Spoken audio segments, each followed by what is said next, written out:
Hey, this is the Fight Nerd. There are two different kinds of mixed martial arts fans out there.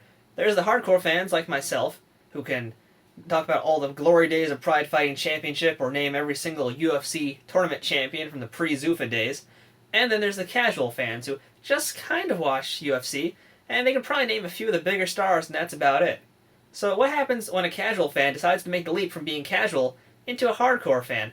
It can be a very daunting task to figure out what fights to watch, what fighters to even look for in the first place. On that same note, a lot of hardcore fans sometimes get a little bored of watching the same fights again and again, and they might go on a hunt to try and find something new and exciting to check out. So that's why I'm here today to present you with 10 fights you've never seen before. That means no UFC, no WEC, no IFL, no Strikeforce, no Elite XC, not even Pride Fighting. I'm going to find you some goodies that you've probably never seen before. And if you have, there's no reason why you shouldn't watch them again. So, let's take a look at the first fight. It's time for 10 fights you've never seen before. Number 1, BJ Penn versus Takanori Gomi from Rumble on the Rock 4. Here's a fight with a former UFC champion and a former Pride champion, except this is before either one of them was even a champ. This match had it all, with a good portion of stand-up, wrestling, some ground fighting, and it really just went all over the cage. It was such a close fight with each man racking up points, Gomi getting some dangerous submission attempts and Penn bloodying Gomi's nose during the fight. The finish came in the third round, when BJ Penn secured Gomi's back and after softening him up, sunk in a rear naked choke for the finish. After this match, both men's careers made leaps and bounds, and this is an epic match not to be missed. Number 2, Nick Sara versus Rick McCoy from Ring of Combat 4. How many fights have you seen that end with a flying triangle choke? Even if you can name one, it's still really, really rare. So when it happens, it's pretty cool to see. Nicky the Mad Monkey Sara is Matt the Terror Sara's younger brother, and he's one of those people who have pulled it off. Back in 2003, Nick took on Rick McCoy in Lou Neglia's Ring of Combat. The fight goes down like this. Sara and McCoy come out, clinch right away. Sara waits for his chance, sets it up, and boom! Flying triangle choke. Funny part is that the commentators have no idea what the move actually is. An interesting lock around McCoy's neck and forearm. Sara continues to pummel McCoy before finally finishing him off with a dramatic win. Let's take a look at that triangle choke one more time. Number 3, Pedro Hizzo versus Vernon White from World Vale Tudo Championship 2. Here's some old school bare knuckle Vale Tudo, and nothing is more hardcore than that. In Pedro Hizzo's second ever mixed martial arts fight, he took on MMA veteran and Lion's Den fighter Vernon the Tiger White, who had almost 30 fights already on his record. Like most Vale Tudo matches, it's a pretty slow fight for the most part. There's a very long feeling out process, and rightfully so with Vernon's record. But eventually Pedro comes in, connects with a knee to the head, follows it up with a soccer kick, and that's enough to finish the Tiger off. So that's some old Brazilian mixed martial arts. How about some Russian mixed martial arts? Number 4, Sergei Kharitonov versus Vyacheslav Kolesnik from Brilliant 2. There is nothing quite like an 8-man tournament, and those are very big in Europe, even to this day.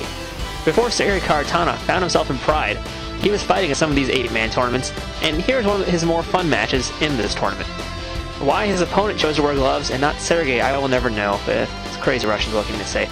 But what you can talk about here is the quickness of Sergei's strikes. I enjoy his fighting style here, very different from his later fights, since most of the time in this match his hands are just completely down. The way he stalks Kolesnik is like a bear hunting for something to eat. As for the end of this match, Sergei connects a single blow to his opponent's face and he quits. That's it. Not too exciting, but kinda funny. Now, of course, we can't talk about mixed martial arts worldwide and not go to Japan. Number 5, Mamoru Yamaguchi versus Denis Stoney from Shuto, May 4th, 2005. Don't worry, I'm not going to go crazy with these obscure Japanese Shuto fights, but here is a fighter that needs to be talked about. The best afro in all of Japan, Mamoru Yamaguchi. He'd been piling up wins and bodies over the course of his, at that point, 6-year career. And here's a great win for Mamoru over American fighter Denis Stoney. This fight is an awesome kickboxing display for the most part, that's pretty back and forth. But that all comes to a crashing end when Yamaguchi connects with a sick head kick to take Stoney out. Even after the fight, Stoney is still completely out of it.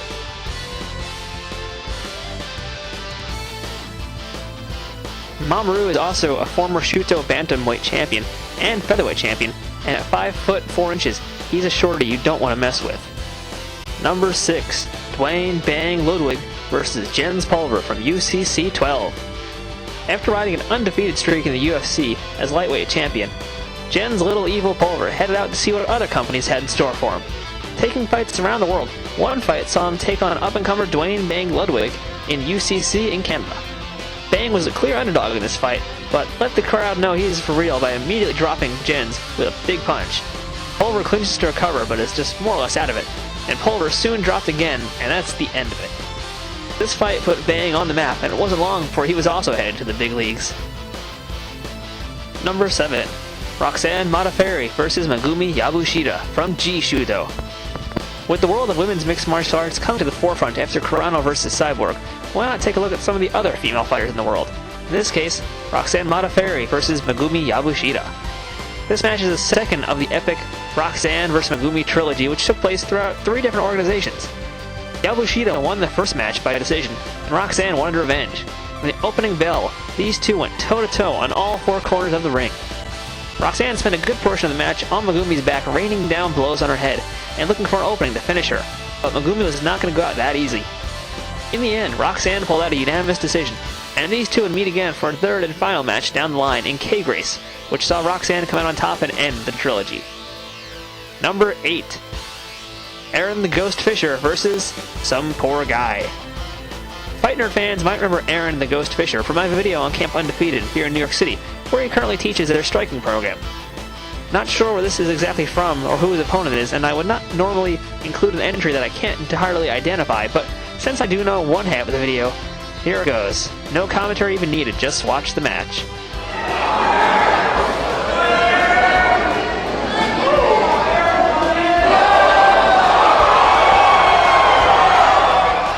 Number 9, Stephan Bonnar versus Jade Massey from Ultimate Athlete 1.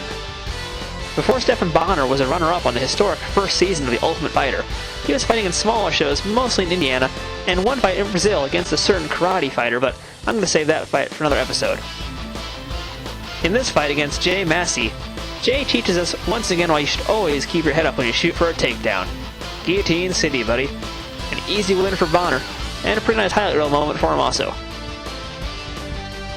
Number 10, Remigaitis Morkavikis versus Takumi Yano from Zest Grand Prix. Man, I hate those Lithuanian names, I never get them right. Zest is a company that promotes some very weird matches in lighter weight classes, and has produced some pretty good fighters, including Hideo Tokoro and the man you're going to see in this video. The company's focus is adding more safety into mixed martial arts matches, and their slogan is no pound. But from this video, you might not believe that.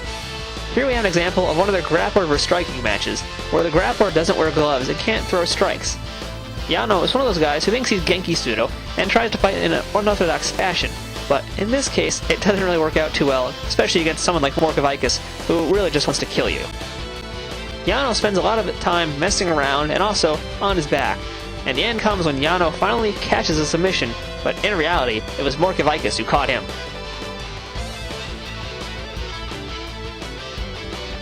Let's see that slam again.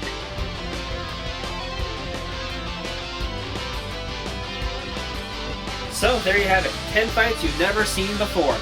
And if you have, that makes you hardcore. I'm hardcore! I'm hardcore! I'm hardcore! I'm the Fight Nerd, thanks for watching. This video is sponsored by Brawl & Maul Fight Performance Gear, with a selection of the best brands and their own custom apparel and equipment, as well as energy drinks and even music. Check them out at brawlandmaul.tv.